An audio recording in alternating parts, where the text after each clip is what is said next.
Paz do Senhor, meus irmãos. Louvado seja o Deus eterno por mais essa oportunidade que nós temos de estarmos aqui na casa de Deus, na casa do Senhor, nesta manhã de domingo, chuvosa, o tempinho está muito bom. E nós iremos aproveitar, irmãos, o máximo nesta manhã de domingo para discorrermos o tema com muita propriedade e tentarmos compreender o máximo possível aquilo que Deus quer nos falar através do conteúdo da aula de hoje. Nós temos a certeza absoluta de que Deus, através desta lição, vai falar aos nossos corações de maneira profunda e poderosa. Os irmãos sabem que a Escola Bíblica Dominical aqui é participativa, nós temos um microfone à disposição dos alunos, e aí você pode perguntar, você pode fazer o seu comentário, né? E aquilo que eu não souber responder, a gente vai para casa, pesquisa, traz outra oportunidade e responde, ou vai recorrer aos universitários que temos aqui na igreja, né? De tal maneira que ninguém vai sair daqui com a dúvida para casa. O nosso objetivo aqui, irmãos, é esclarecer o máximo possível as dúvidas que os irmãos porventura tenham e que precisa ser esclarecida para que os irmãos assim possam continuar crescendo em graça e conhecimento. Eu vou precisar da ajuda de alguém com o microfone para ler os textos que eu vou pedir hoje, né? Nós iremos ler um pouco de Bíblia hoje também, para podermos fundamentar aquilo que nós queremos passar para os irmãos nesta manhã. Eu quero também dizer para os irmãos que na sexta-feira, claro que os irmãos não têm nada a ver com isso, mas só a título de informação, na cidade de Valença, na Bahia, começou a jornada pedagógica da escola dominical. É na igreja de um pastor amigo meu, pastor presidente, pastor Joel Leal Pinto, né? Ele foi meu pastor de 95 a 98. E teve uma plenária na sexta-feira, e ele foi o palestrante, né? E ele abordou o tema, o professor como agente transformador. Foi uma plenária maravilhosa, eu assisti online, né? Foi muito boa, o pastor eu conheço, um homem de Deus, muito profunda a plenária, e eu aprendi bastante. O professor como agente transformador. Ele também abordou os novos métodos de ensino, né? Pedagógico da atualidade, e eu quero aproveitar para já recomendar aos professores da escola dominical que pesquisem esses novos métodos de ensino pedagógico, as novas estratégias que vai nos ajudar e vai nos auxiliar muito aqui na nossa escola bíblica dominical. Nós estamos estudando esse trimestre, irmãos, o profeta Ezequiel, né? Já tivemos aqui aulas maravilhosas, uma exposição muito boa dos nossos professores. Nós já aprendemos bastante e hoje eu creio que não será diferente. Vamos aprender. E aí a participação dos irmãos é importantíssima e fundamental. Claro que eu fiz o meu plano de aula e eu faço o plano de aula de acordo com o tempo que nós temos. Nós temos 1 hora de aula, então eu deixo 20 minutos para cada ponto, já incluindo a participação dos irmãos nesses 20 minutos para cada ponto. Então vamos ser sucinto, breve, mas sem ser muito raso, né?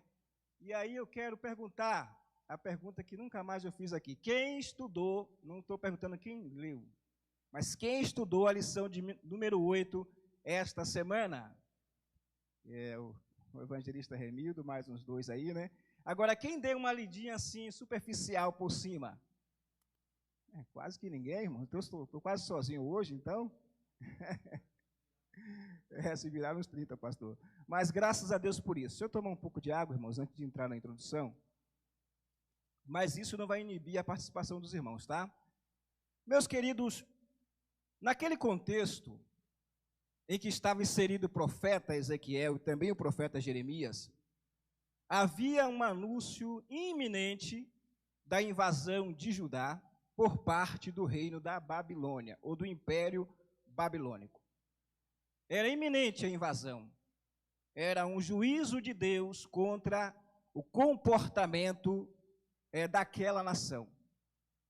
E tanto antes do cativeiro como após o cativeiro, Deus sempre usou os seus verdadeiros profetas para anunciar ao povo o juízo e também para trazer uma palavra de arrependimento, uma palavra que pudesse falar ao coração da nação como um todo, para que ele se voltasse para Deus e também se rendesse ao rei Nabucodonosor, porque era uma forma de Deus disciplinar o seu povo para que eles fossem sarados definitivamente da idolatria.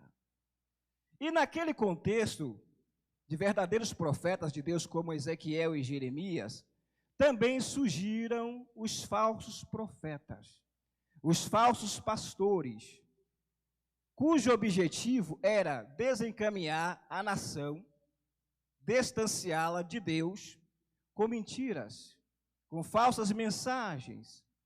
Hoje, meus queridos, não é diferente. A igreja do Senhor Jesus Cristo precisa estar alerta, atenta, vigilante, porque na atualidade os falsos pastores e os falsos profetas ainda estão atuando ou continuam atuando. Infelizmente, irmãos, os danos causados pelos falsos pastores e pelos falsos profetas na atualidade são muito maiores do que na época do profeta Ezequiel e do profeta Jeremias. Por quê, pastor? Por causa dos meios de comunicação em massa que nós temos hoje. Esses falsos pastores e falsos profetas têm um alcance maior. As mensagens ministradas por eles ou as suas falsas profecias alcançam em pouco tempo um número muito grande de pessoas através das redes sociais. Então imagine que além desse alcance, que é muito grande, os danos também causados à igreja é muito maior do que a nação daquela época. Por essa razão, nós, a igreja do Senhor Jesus, os verdadeiros pastores, os verdadeiros profetas, os verdadeiros mestres da palavra de Deus, os professores de escola dominical, precisa também usar os meios que temos à disposição, os meios tecnológicos, os meios em massa de comunicação. Precisamos fazer uso desses meios também para levar a verdade de Deus para o povo. É uma ferramenta poderosa e nós temos que saber usar essas ferramentas que temos na atualidade para divulgarmos o máximo que pudermos a verdade do Evangelho, combatermos os falsos profetas, os falsos pastores, ensinando sempre a verdade. É o compromisso que nós temos, é a responsabilidade que a igreja tem. Assim como o profeta Ezequiel e o profeta Jeremias, essa responsabilidade também pesa sobre nós. E nós temos que combater, protestar, temos que encarar de frente esses falsos pastores, esses falsos profetas, pregando sempre a verdade embasada na santa e poderosa palavra de Deus. Não é usando sofisma, irmãos, não é usando argumentos filosóficos, teológicos, não, é usando o quê? A ferramenta mais poderosa que nós temos à nossa disposição. Que ferramenta é essa, irmãos? A Bíblia, a palavra de Deus, é a ferramenta mais poderosa que o crente tem. E nós temos que saber fazer uso dessa ferramenta, usar a verdade da palavra de Deus para confrontar a mentira pregada pelos falsos pastores e pelos falsos profetas. Amém? Vamos para o nosso primeiro ponto. Quem está com a lição aberta? Porque já vou pedir para ler um texto para nós. Profecia contra os falsos pastores. O espírito do engano vem atuando desde o início da história da humanidade. O espírito do engano vem atuando desde o início da história da humanidade, irmãos. Eu quero pedir agora ao evangelista Remildo para ler para nós um texto, e os irmãos também podem abrir a Bíblia, no livro do Gênesis, capítulo de número 3, do verso 1 ao verso 5. Livro do Gênesis, capítulo de número 3, do versículo 1 ao versículo de número 5. O espírito do engano vem atuando desde o início da história da raça humana. E lá no Éden nós temos um exemplo de como esse espírito habilidosamente consegue enganar pessoas que se deixam seduzir pela sua persuasão. Quem lê para nós, por favor? A serpente era a mais astuta de todas as criaturas que o Senhor Deus tinha feito. Ela aproximou-se e perguntou à mulher: é verdade que Deus disse que não deveria comer do fruto de nenhuma árvore do jardim? A mulher respondeu à serpente: nós podemos comer do fruto de todas as árvores do jardim, exceto da árvore que está no meio do jardim. Deus disse que não podemos comer da fruta daquela árvore, nem sequer tocá-la, senão morreremos. Certamente vocês não morrerão, retrucou a serpente. Deus sabe muito bem que no instante em que comerem desta fruta, seus olhos serão abertos e vocês, como Deus, serão capazes de distinguir o bem do mal. Muito obrigado, abençoado. Perceba aqui uma verdade fundamental, irmãos. Olha que eu disse bem na leitura inicial, que o espírito do engano vem atuando desde o início da história da humanidade. Aqui é o Éden, o cenário aqui é o Éden. Quem está falando na boca da serpente é o espírito do engano, é o diabo. Agora, um detalhe importante, irmã Kelly, é que o diabo não chegou lá dizendo: ei, Eva, eu sou o diabo. Ele chegou dizendo assim: eu sou enganador, eu sou o espírito do engano, eu sou Lúcifer, eu sou aquele que se rebeliou contra Deus. Foi assim que ele se apresentou? Não. Ele chegou sorrateiramente, enganosamente, e puxou que um diálogo com a nossa irmã Eva. E ele fez uma pergunta: Eva, foi assim que Deus disse, não comerás de toda a árvore do jardim? Olha só, não comerás de toda a árvore do jardim? O diabo sabia que a ordem de Deus foi para não comer da árvore que estava no meio do... Ele sabia disso? Mas ele tentou confundir, irmãos, a mente de Eva. A Eva falou: não, não foi assim que Deus falou. Deus falou que podemos comer do fruto de todas as árvores do jardim. Porém, aquela árvore que está no meio do jardim, daquela árvore não podemos comer, porque no dia em que comermos dela, certamente morreremos. Foi assim que o Senhor disse. Então, Eva estava o quê, irmão? Ciente da ordem direta de Deus. Eva sabia claramente que ela poderia comer com Adão de qualquer fruto das árvores do jardim, menos do fruto da árvore proibida. Então, Eva estava o quê? Ciente daquela proibição. Agora, o interessante, o diabo parou por aí? Ele insistiu: não, Eva, Deus sabe que no dia em que você comer dessa árvore, será igual a ele, sabendo o bem e o mal. Ele usou um segundo argumento, irmã Kelly. Qual o segundo argumento? Ele colocou dúvida no caráter de Deus. Você já percebeu isso no texto? Ele colocou em xeque o caráter de Deus. Eva, Deus está escondendo alguma coisa de vocês. Há uma coisa maior que Deus não quer revelar para vocês. Deus está mentindo para vocês. Qual era o intuito de Satanás, irmãos? É confundir a mente de Eva em relação ao caráter de Deus. E ele conseguiu enganar Eva, e Eva comeu do fruto proibido e pecou contra Deus. O que eu quero destacar aqui? Que o diabo, irmãos, ele vem sorrateiramente. Ele vem usando de sofisma, ele vem disfarçado, ele vem usando o nome de Deus. Ele não vem se apresentando como diabo. E ainda hoje, os falsos profetas, os falsos pastores usam o quê? A Bíblia. Os falsos pastores, os falsos profetas da atualidade, assim como a serpente, a antiga serpente, usa o quê? A palavra de Deus para enganar o povo, porém de maneira distorcida. Aplicando uma falsa exegese, distorcendo a Bíblia para alcançar os seus objetivos, que não é glorificar a Deus, mas satisfazer o quê? As suas necessidades pessoais, se promover. Por essa razão, precisamos conhecer muito bem a Bíblia para não sermos enganados. Eva conhecia a ordem de Deus, estava ciente da ordem de Deus, e mesmo assim ela foi enganada. Porque faltou a Eva o quê, irmãos? Discernimento espiritual e capacidade de resistir à tentação. Lá no deserto, estou ainda na introdução, mas eu vou sair, quase 20 minutos, tem que correr, né? Lá no deserto, quando Jesus foi tentado, quem tentou Jesus foi quem? A mesma pessoa, a mesma personalidade que tentou Eva, o diabo, irmãos. Ele chegou usando o quê? A Bíblia.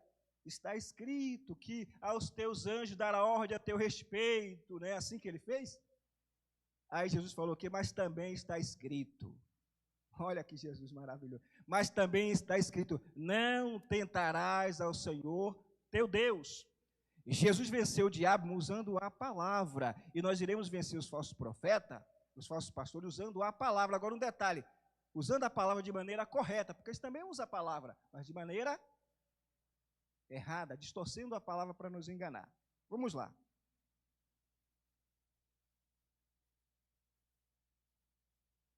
Ponto 1. Deus prepara o povo para entrar na terra prometida, ou para entrar em Canaã. Deus, quando tirou o povo do Egito, irmãos, estava conduzindo o povo pelo deserto para entrar em Canaã. Quando chegou às fronteiras da terra prometida, Deus para e, através de Moisés, prepara o povo para tomar posse da terra prometida. Agora, um detalhe importante. A preparação do povo não era apenas uma preparação militar. Não era apenas uma preparação psicológica, emocional, de fortalecimento. Não era apenas uma preparação social, porque a partir do momento que o povo entrasse na terra, eles deveriam se relacionar com outras nações, porque Deus não iria expulsá-los de imediato aquelas 7 nações que ocupavam Canaã. Então, chegando na terra de Canaã, eles deveriam estar preparados também socialmente para se relacionar com as nações ímpias que ali estavam, sem se deixar o quê? Influenciar. Pelo contrário, a nação de Israel, aquele povo que saía do Egito, estava chegando à terra prometida, deveria influenciar e não ser influenciado.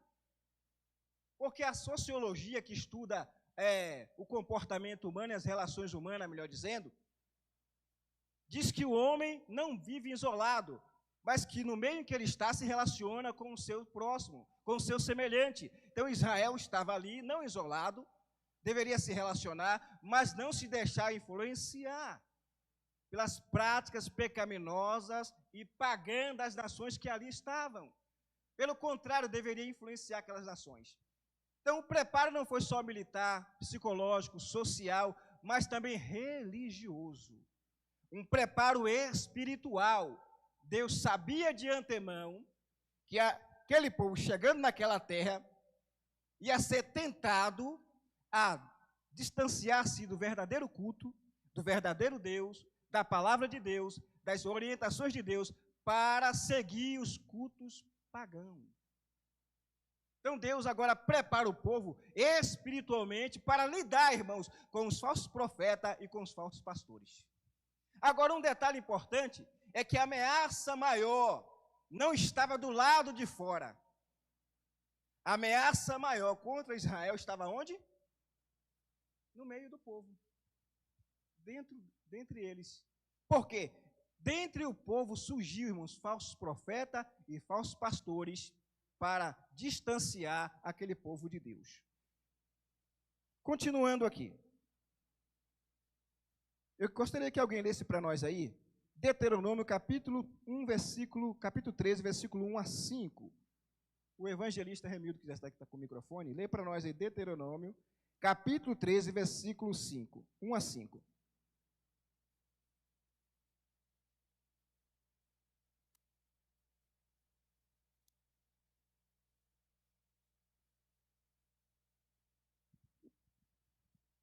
Se aparecer entre vocês algum profeta ou alguém que diga que é capaz de fazer previsões por meio de sonhos ou de um sinal miraculoso ou um prodígio, se o sinal ou as coisas que ele previr de fato acontecerem, mas disser: venham, vamos adorar e servir aos deuses que vocês não conhecem, não deem ouvidos à palavra daquele profeta ou sonhador, pois o Senhor, o seu Deus, estará provando vocês para ver se de fato o amam o Senhor, o seu Deus, de todo o coração e de toda a alma. Sigam somente o Senhor, o seu Deus, temam somente a Ele, guardem seus mandamentos, deem ouvido somente ao que Ele diz e não se afaste dele. O profeta que queira fazer com que vocês deixem os caminhos do Senhor terá de ser morto, pois pregou rebelião contra o Senhor, o seu Deus, que os tirou do Egito e os resgatou da escravidão.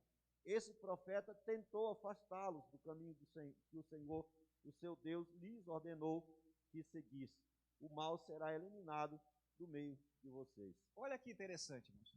Deus orientando o seu povo em relação aos falsos pastores e aos falsos profetas. Deus está aqui dando orientações para que o povo não fosse enganado por esses falsos profetas. E qual o segredo principal? Deus está dizendo: ouça a minha voz, siga as minhas orientações e rejeite a voz dos falsos profetas. Uma coisa importante que nós devemos aprender aqui é o seguinte: toda e qualquer mensagem proferida por pastores, profetas, pregadores, mestres, deve passar pelo crivo da palavra de Deus. Toda e qualquer mensagem, irmãos, profecia, revelação, todo e qualquer movimento em nosso meio deve passar primeiro pelo crivo da palavra de Deus. Devemos examinar se aquele espírito procede de Deus. Devemos examinar se a mensagem não contradiz aquilo que a Bíblia está ensinando, aquilo que a Bíblia está dizendo. Se contradizer aquilo que a Bíblia diz, a mensagem deve ser o quê? Repudiada, rejeitada, rebatida. Agora, sabe qual é o nosso maior problema hoje, irmãos? É que a maioria, a grande maioria, e não se escandalize com o que eu vou dizer, não sabe interpretar a palavra de Deus. Esse é o nosso maior problema hoje, no meio evangélico. Nós carregamos a Bíblia, nós lemos a Bíblia, nós temos a Bíblia, mas não buscamos o conhecimento interpretativo dos textos bíblicos. E às vezes aparece um falso pregador, um falso profeta, um falso pastor, usando a Bíblia, e por não conhecermos as regras de interpretação da Bíblia, acabamos por achar que aquilo que ele está ensinando ou pregando é a verdade de Deus. Então nós precisamos primeiro, para rebater os falsos profetas, os falsos pastores, primeiro, conhecermos a Bíblia e as regras de interpretação dos textos bíblicos. Segundo, precisamos de ter discernimento espiritual. Terceiro, precisamos conhecer a voz de Deus. 3 armas importantes para rebater os falsos profetas, os falsos pastores e não sermos enganados. Primeira recomendação, qual é, irmãos? Primeira recomendação: saber interpretar a palavra de Deus. Segunda recomendação, quem gravou? Ter discernimento espiritual, porque tem coisa que só o discernimento espiritual vai te revelar quem está por trás atuando. E terceiro, qual é o terceiro? Saber reconhecer a voz de Deus. São requisitos fundamentais que nós precisamos ter, e nós temos à nossa disposição. E devemos fazer uso dessas ferramentas para não sermos enganados pelos falsos profetas e os falsos pastores. E Deus colocou à disposição da nação de Israel essas ferramentas. Mas, infelizmente, mesmo tendo todas essas ferramentas à disposição, ainda assim, eles foram enganados, se rebelaram, se distanciaram de Deus, viraram as costas, entraram pelo caminho da morte e sofreram o duro juízo de Deus. Amém?